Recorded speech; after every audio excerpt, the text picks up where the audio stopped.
नमस्कार मैत्रिणींनो, स्वादिष्ट चवमध्ये तुमचं खूप खूप स्वागत. आज आपण ओले बोंबील करणार आहोत. हे पाणी नितळण्यासाठी ठेवले आहेत मी. त्याच्यासाठी काय काय लागतं ते बघूया. लसूण, आले आणि मिरच्या आणि हिरवी कोथिंबीर हे आपण बारीक वाटून घेऊया. ही अशा प्रकारे वाटून घ्यायची. आता ती प्लेटमध्ये काढून घेऊया.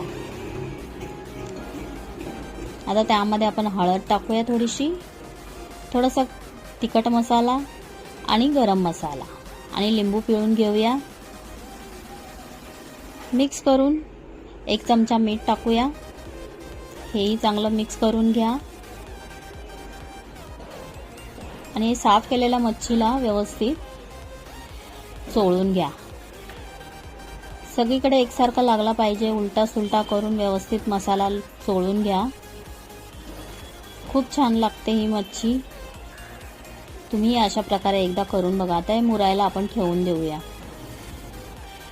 कोटिंगसाठी रवा, तांदळाचे पीठ, थोडंसं मीठ आणि थोडासा मसाला. थोडाच टाकायचा आहे, आपण आधी वापरलेले आहेत मसाले. हे आता मिक्स करून घेऊया. तेल गरम करायला ठेवूया आणि हे मुरलेले बोंबील आहेत ना, आपण आता याच्यामध्ये कोटिंग लावून घेऊया. छानपैकी दोन्ही बाजूनी कोटिंग लावायचं आणि झटकून टाकायचे तेलामध्ये, नाहीतर तर रवा तेलात सगळा पडतो. हे बघा, असे टाकायचे.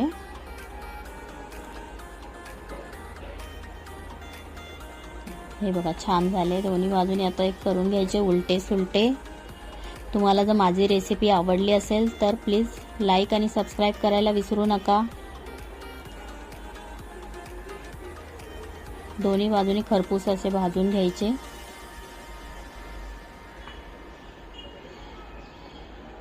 हे बघा, खूप छान लागतात. हे बघा, कुरकुरीत झाले.